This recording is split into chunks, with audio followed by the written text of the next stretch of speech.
Good morning. Ladies and gentlemen, I want to ask you this, and I really need you to respond in the comment section. There's something that's puzzling to me. It's a question, and I would love to receive your answer. I'm reflecting on the things that's happening in our world today. It's perhaps a lot of good things are happening. We don't get much information about good things because there's so much terrible stuff that's happening. Maybe not at so much of it, but it's so devastating. The degree, the depths of it is so overwhelming until it preoccupies most of our attention. And I want to ask us something, because this stuff exists. We look at the things that's happening in our society. It didn't just happen, it's been coming for quite some time. We would agree, I'm sure. But I'm looking at the fact that we have a year ago, 2 years ago, 3 years ago, 4 years ago, a young man who came into the White House, President, United States, number 45. A vicious man. Came in with those things that are already tearing America apart, that has kept us apart. And he came along to highlight them, to emphasize them, to infuse them with his energy, to wake up so much of this nation. Now this nation seems to be standing on athletes' feet. Now, I'm thinking about that. I think back in, what was that? The World Trade Center.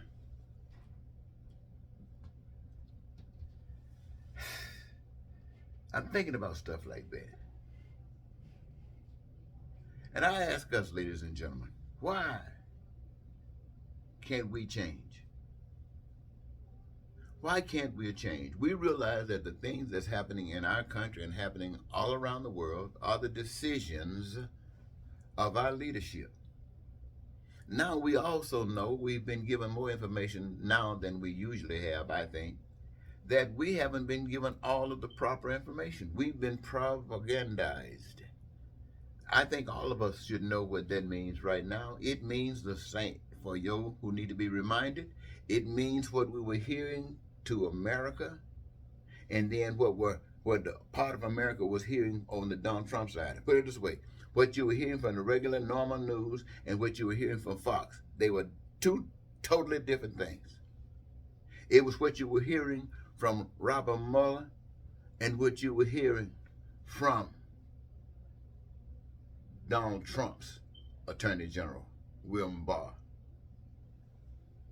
You just hear mixed information.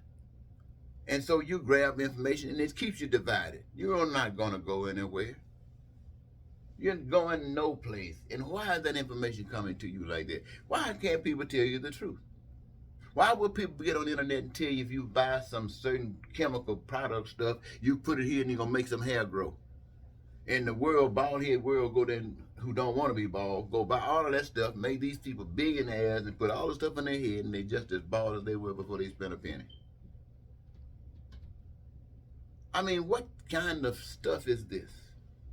What kind of stuff is this when you can hire people to serve and protect and they become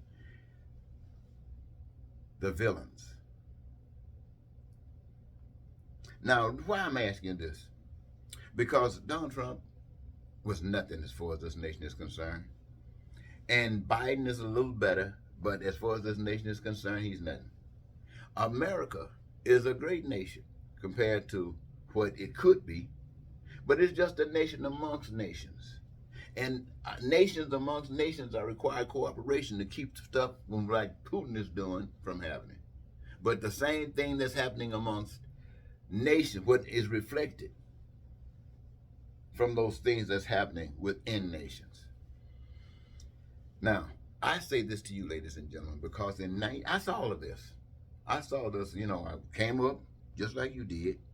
I didn't have a silver spoon in my mouth.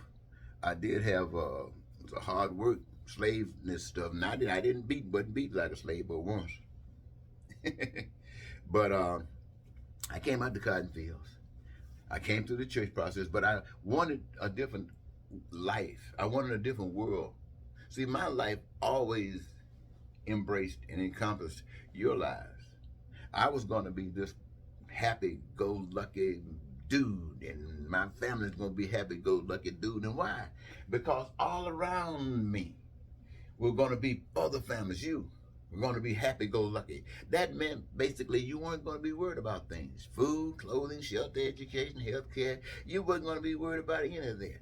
And your basic reason is because you had a career of your own choosing that gave you the greatest joy you could imagine. And all of your careers matched up together was producing all the food, all the clothing, all the shelter, all the education, all the transportation, all the infrastructure, all anything you could ever imagine. That's what your work was doing. And it was doing it in such an abundance that nobody would have to be without anything. So you wouldn't have to lie. You wouldn't have to cheat. You wouldn't have to steal. You wouldn't have to create things of division, hatred, racism, and bigotry. You wouldn't have to engage in war and stuff trying to take other stuff from nations because everybody had what they wanted. And I offered this when I ran for president of the United States in 1988, somewhere back in that period of time. Now, right, I didn't try to organize. I didn't try to go out there and ask you to give me money so I can advertise this to the country. Hell, what would I do that for? Every last one of you dream about what I just said. Every last one of you dream about what I just said. So I came on the front line and offered it to you. Why? Because I know that the power that can produce this rests in you, the people. And it's fed from an outside source, a source that created this earth and you, that is prepared to take care of you. Not by some men who are trying to abuse and use you for their benefit. I knew this. So I'm thinking, I come on the scene, you want this. Oh, you so glad to hear it. You would do the same thing for this that you did for Trump when he came by telling lies and spreading them and talking about division. The world couldn't take the camera off him. And the camera's still on him. They couldn't take the camera off, and they still on him, and he's still doing the same thing he was doing in the beginning, lies, and they still can't take the camera off him. And you go back to 1988, up to the very date, you will find I haven't changed a thing. The words that I've been saying, what I said a few moments ago is what I was saying then. It is the thing that everybody right now is still hoping for, and I'm still offering it to you because the power is in you to do it, and you still haven't heard nothing. Look back and see how many clicks this program has got. You think the news media, CNN, ABC, CBS is going to say, hey, here's another option. Maybe we don't have to go to war. Maybe we don't have to have racism. Maybe we don't have to worry about internet stuff anymore. Maybe there's a solution. You think the news media would tell you that? And if they won't, tell me why. What? I didn't hear that. Oh, some of you don't know. Some of you think you know, but you don't want to say because, yeah, okay, I understand. Well, keep that attitude, and I guarantee you, what's happening in Russia and Ukraine will be happening right here. You better wake up because you are loved. You know, I'm the guy. I didn't go get a silver spoon in my mouth and come telling you I wanted to be your president. No. I knew what I was telling you was true. So I went and committed a crime because the media wouldn't tell you anything about what I'm saying. Hopefully, me trying to be somebody, go commit a crime, maybe they want to bring me down by telling you, he ain't nothing, look what he's done. And maybe you might want to come and hear what I had to say. But they made sure that you didn't hear anything about me. Got some in my eye, ladies and gentlemen. I think I'm going to go and close this out. And I'll talk to you later. I want to thank you so very much. Take this message for whatever it is worth. Until next time, Eddie Marcus. Goodbye.